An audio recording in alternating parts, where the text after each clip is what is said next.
tingnan mo yung expression, tingnan mo yung labi ni Attorney Conti, 'di ba? Parang napaka-sarcastic ng kanyang facial expression na parang, "Woo, maniwala ako sa iyo." Parang gano'n dating, eh, "Woo, dapat bang paniwalaan 'tong taong 'to?" Parang gano'n yung dating.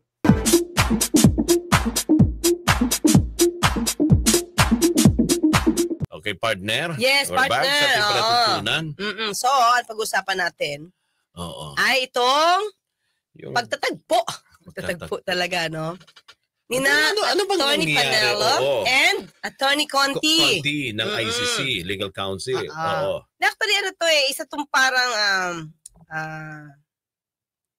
anong tawag sa program? Basta parang in-interview sila, okay, ng sa ABS-CBN kasi ito. Sa kabilang channel. Oo. So, syempre, pinag-usapan nila dito yung EJK. Yung ginagawang investigasyon ng ng Quadcom. ICC. Oo, ng Quadcom, ICC. Yan. Oo. Okay. Pero ang nagpaano kasi dito, ang nagpa-highlights talaga, magkatabi pa naman sila, si Attorney Panelo saka si Attorney Conti. Well, ano ba? Nagkainitan ba? Hindi, nagkaroon lang ng mga magagandang facial expressions.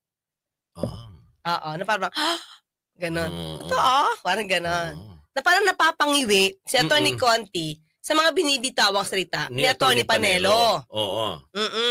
Pero una, kasi syempre tinanong to, no, si Attorney Conti, tinanong siya na, yung bang gobyerno ngayon, diba, tumutulong sa ICC. Meron bang mga naitulong ang kasalukuyang gobyerno, if any, dun sa proseso ngayon ng ICC? Ang pangalawang tanong for everybody, marami pong ugong-ugong na naririnig sa pagpapalit ng gobyerno at paglalagay ng caretaker government. Ano ang masasabi niyo dito?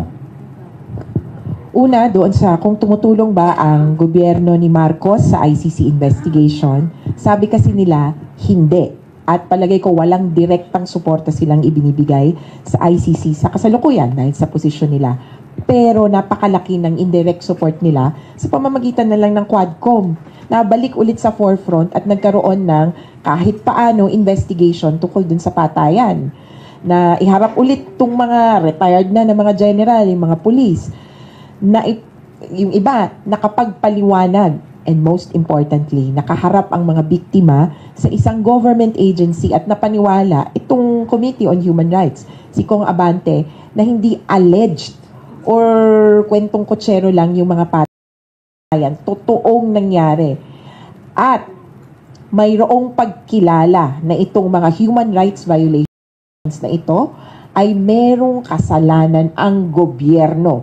Kung hindi man direktang pinapatay, si Duterte na rin may sabi mismo kill them all. Kung hindi man direktang pinatay, in-encourage, or on the other hand, this government has the responsibility to investigate these killings. And the 7,640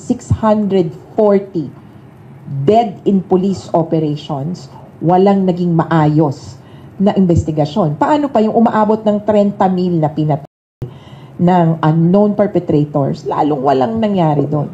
Kaya yung Quadcom is an indirect assistance to the ICC, clearly. Well, anyway, mukhang totoo, no? Naramdaman din ng mga karamihan na dahil sa Quadcom, talaga na open nga yung pag-iimbestiga patungkol dun sa EJK na hindi ito pinagtuunan talaga ng pansin ng panahon ni dating Pangulong Duterte. Siguro pangilan-ngilan kapag ka nagiging kontrobersyal ang isang kaso, katulad ng kay Kian de los Santos, ayun, umusad.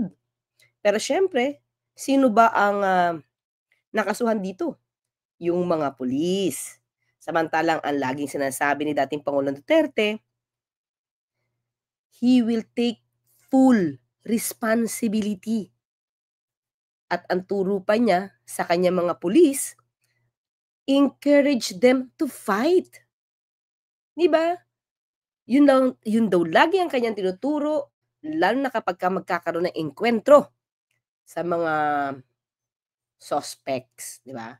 Hindi na nga nabibigyan ng pagkakataon na madinig pa sa husgado. Kailangan talaga mawala na sa mundo. Well, anyway, yun naman talaga ang lagi nasa utak ni dating Pangulong Duterte. Tignan nyo na lang, itong kahuli-hulihan tungkol sa didiscuss nila doon sa blank items, doon sa BICAM report. Hindi ba sinabi niya ron, barilan na lang. Huwag nang mag-trial. Gastos lang yan. So sabi ko nga, dahil doon sa mga sinabi niya na yon, kamakailan lang, talaga nagre-reflect yung kanyang mga utos sa kanyang mga alipores kung paano kumitil. Hindi niya na kailangan ng hearing. Siya yung abogado, siya yung fiskal, siya yung naging dating pangulo na hindi naniniwala sa due process. Dapat KILL na lang palagi. Well, anyway, dito nga sa quad, kung mapapansin natin, nag-start ito, ang unang hearing na nag-start ang quad committee ay noong August 16, 2024. Okay? Ang sinasabi nga dito, mga ka-clear, no? Itong Quadcom committee, ito nga yung pagko-conduct ng comprehensive joint investigation, 'di ba? Patungkol sa illegal Philippine offshore gaming operators kasama POGO, kasama EJK, kasama yung human rights violations. Habang naisasagawa ito sa panahon ni dating Pangulong Duterte patungkol sa kanyang drug war. Na-open ang mga issues na ito na nung buo pa yung unit team, wala itong paramdam. At kung mapapansin nyo, yung pag-resign naman ni VP Sara noong June 19, 2024. Kasi itong pag-resign ni VP Sara bilang DepEd Secretary, nagpapahiwatig na ito na nabuwag na yung unit team. Although sinasabi ni PBBM noon na yung unit team daw as of June 2024 ay vibrant, still working, and still there. Oh, ito pa. Diba? Sinabi rin ni VP Sara, pakita ko sa inyo Oh, VP Duterte on Unity Team Alliance. We are not candidates anymore. Oh, that's June 13, 2024. Okay? Is there no more unity team? Vice President Sara said on Wednesday, June 12, that she and President Marcos are no longer candidates and that the unity team are merely a tandem for the 2022 elections. Tapos ng eleksyon at nanalo kami at nagpapasalamat din kami ang ating mga kababayan sa kanilang suporta sa tandem naming noong 2022. Okay? So, yan. We are not candidates anymore. So, lumalabas. Itong pagsasama namin. Election lang to. At after this, hindi ba, bago nagkaroon ng SONA nitong 2024, ayun, naglabasan na hindi siya a-attend sa SONA dahil siya ay ina-appoint niya yung sarili niya bilang designated survivor. Kasi namuatan ka sa SONA. Muatan ka sa SONA. Yes or no? Sa SONA? No. Okay. No, I will not attend the SONA. I am appointing myself as the designated survivor. So alam mo na, napipinto na yung pagwawakas, no, ng unit team. Kaya yun, August 2024. August 16, 2024, nag-start ang kauna-unahang first joint public hearing sa Pampanga ng Quad Committee ng House of Representatives. Okay? Tuloy tayo. There have been many other ways that they have assisted not only the victims, but also the organizations assisting the victims. Mere recognition that there are victims of a state policy is important.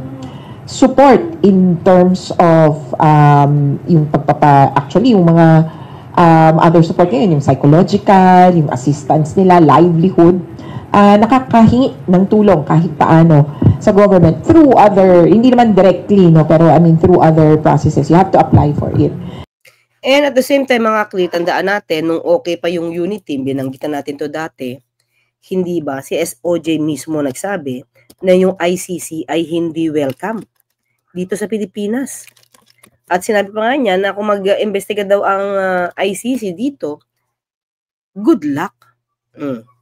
Yun yung sabi niya. O, ito, pakita ko mga ka-clear. Oh, this is July 18, 2023.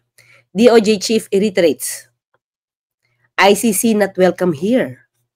Di ba? Court rules today on Philippine appeal versus drug war probe. Okay? Sabi niya, they are to do nothing of the sort here. They have no relevance here. What will they do? Invade us?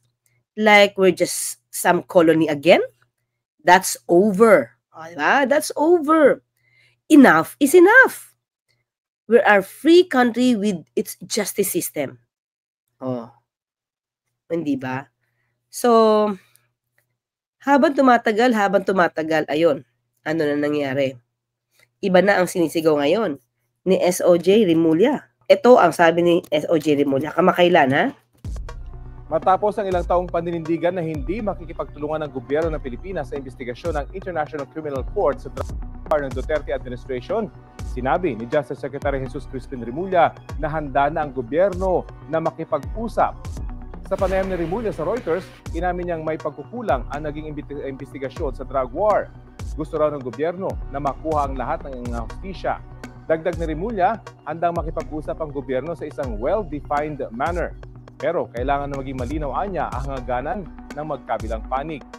Nakatakda ng makipag-usap ang Pilipinas sa International Criminal Court o ICC sa gitna ng gumugulong nitong investigasyon sa war on drugs ng Administrasyong Duterte.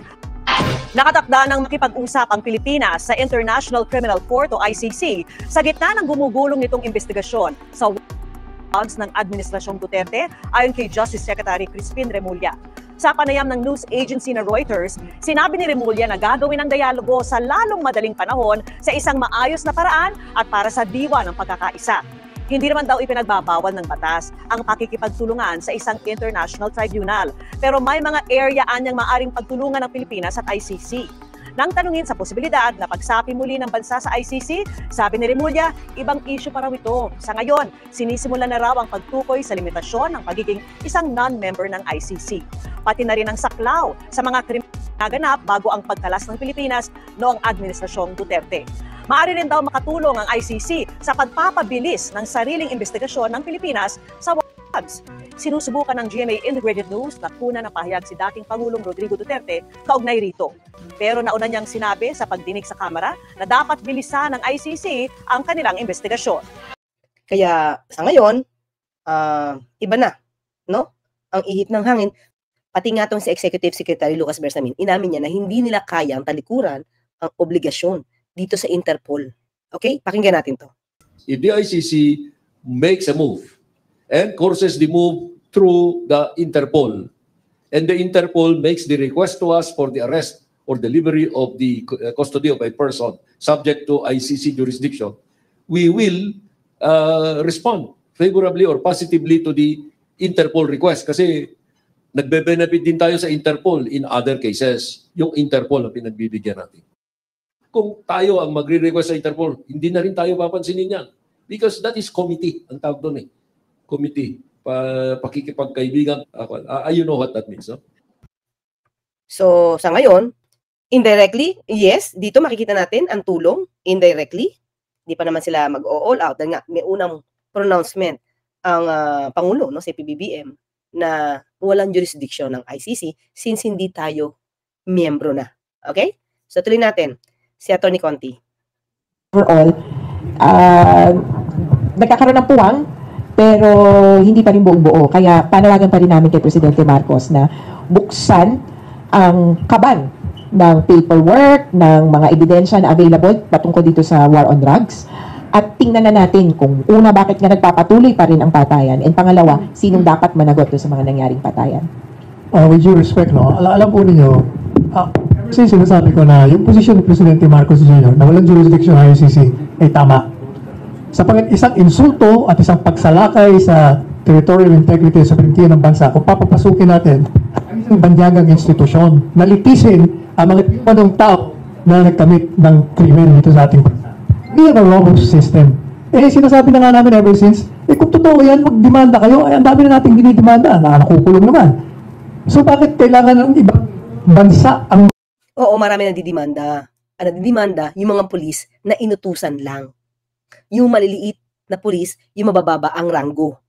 Pero tandaan natin, mga ka-clear, yung nasa taas, pero tandaan natin, mga ka-clear, yung mga nasa taas, yung matataas ang pwesto, the likes of Senator Bato, the likes of General Danao, na umamin na siya mismo inoperate yung isang pulis, kapwa niya pulis, nalulung daw sa droga dahil nga inaapi, hinaharas yung asawa. Kaya anong ginawa nila? Inoperate. Tatanong natin, yung ba na imbestigahan? So, ang tanong natin, yun ba na imbestigahan? Ano nangyari kay General Danao? Yun, proud pang inamin sa Senate hearing yung kanyang ginawa. At tandaan natin, inahako na nga ni dating Pangulong Duterte yung kanyang mga pag-uutos-utos patungkol dito sa EJK. Meron pa kang video, tandaan natin, yung kanyang paghikayat sa NBI director at the time, yung kakaupo pa lang niya halos, ini-encourage niya yung NBI director na kung siya mismo ang gagawa ng KILL, yung 3 million na campaign savings niya, yung campaign funds niya na hindi nagamit, ibabayad niya o ibibigay niya mismo doon sa NBI director kapag ginawa yung KILL. So, maliwanag din naman, mga ka-clear, doon sa jurisdiction. Well, maliwanag din naman doon sa naging desisyon ng Supreme Court na yung mga kaso na pwedeng tinggi ng ICC ay yung hanggang miyembro lang ang Pilipinas. After that, wala nang jurisdiction. Well, bakit natin nasasabi ganito ang sinasabi ni Atty. Panelo? Of course, kliyente niya, kaibigan niya, sanggang dikit niya, si dating Pangulong Duterte. Ito ba ay ibubulig niya? Hindi. Yan ba ipapahamak niya? Hindi. So lahat ng pwedeng gamiting depensa para ipagtanggol ang isang kaibigan, gagawin niya. Hindi ba? Pakialam sa atin, ibang institution. Hindi ba? Hanggang ngayon, wala namang kaso. At sinasabi nila, alam ko, natatawa lang kami doon sa 30,000 eh. Saka, bago ito, bakit ba umalis sa pagiging miyembro si dating Pangulong Duterte? Dahil affected siya. Self-serving yun. Diba? Kasi kusang loob naman ng Pilipinas na nagpamiyembro dito. Diba? Sa ICC, pumirma ng Rome Statute para maging miyembro. Bakit umalis? Kasi doon siya nirereklamo. Siyempre, para maiwasang malagay siya sa jurisdiksyon ng ICC, nagmamadaling ipatanggal ang membership ng Pilipinas. Hindi ba serving the self-interest yun? Kaya nga sinabi ni Presidente Duterte, sige, mag-demanda na kayo. Unang tanong ko sa inyo, ano yung 30,000? Bigyan nyo nga ako ng listahan. Ano mga pangalan yan? Under what circumstances were they killed? Sino pumatay dyan? Hindi nila ibibigay sa hukuman eh. Kaya wala. Ganun ba? Pag hindi maibigay yung pangalan, wala na. Paano yung ibang mga witness, yung mga insider, yung mga naging di umanong kasama sa operasyon? Hindi ba yun magmamatter? Okay, tingnan natin kung anong sagot nito ni Atty. Conti. Sabi, hindi totoo. Kasi ang kita niyo yung expression, biglang nagulat. Itong si Atty. Conti, umpisa natin ulitin natin. Sa hukuman eh. Kaya wala. Madali sabi, hindi totoo. Kasi ang official record ng mga pulis ay 6,000 lang eh. Yung 30,000 na yan, nagsimula yan kay Rappler, si Maria Reza. Kasi I confronted her. Sabi ko, Maria, where the hell did you get 30,000? Kasi siya nagpapisihan.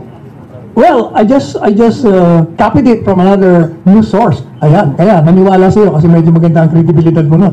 Kaya lahat, niyakap yung 30,000. Hanggang ngayon, 30,000 na sinasabi nila. Pero sir, may 6,000. 6,000 yung recorded. May 6,000 na recorded. O sino ang dapat managot doon? Di ba inako na nga ni dating Pangulong Duterte ito. Sa kanya na nga lahat. Tapos ngayon, hindi-deny ba ni Atty. Panelo to? Connection with the performance of the duties of the police. Kaya sinasabi namin... Tingnan mo yung expression. Tingnan mo yung labi ni Atty. Conti.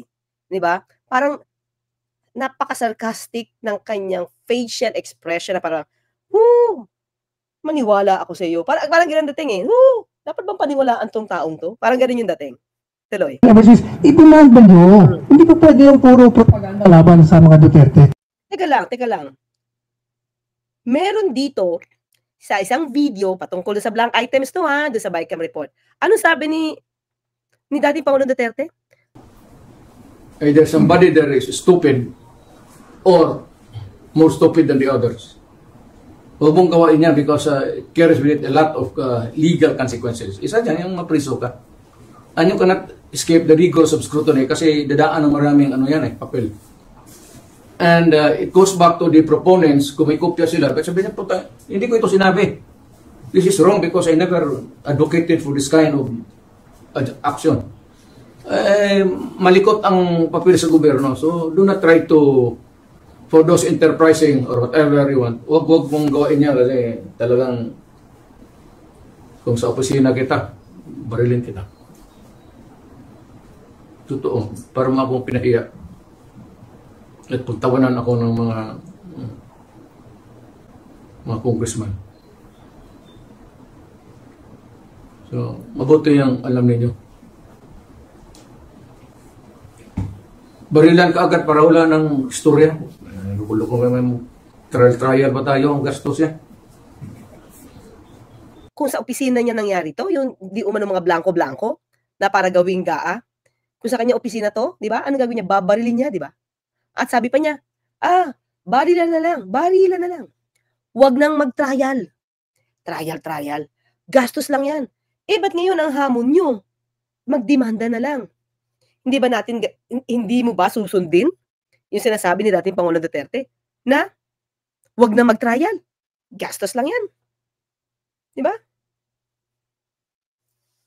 O di ba? Bakit pag ibang tao ang nasasangkot o nabibigyan ng nasasangkot sa isang anomalya, dapat barel, dapat EJK. Pero pag sila dating Pangulong Duterte na, no? Pag sila dating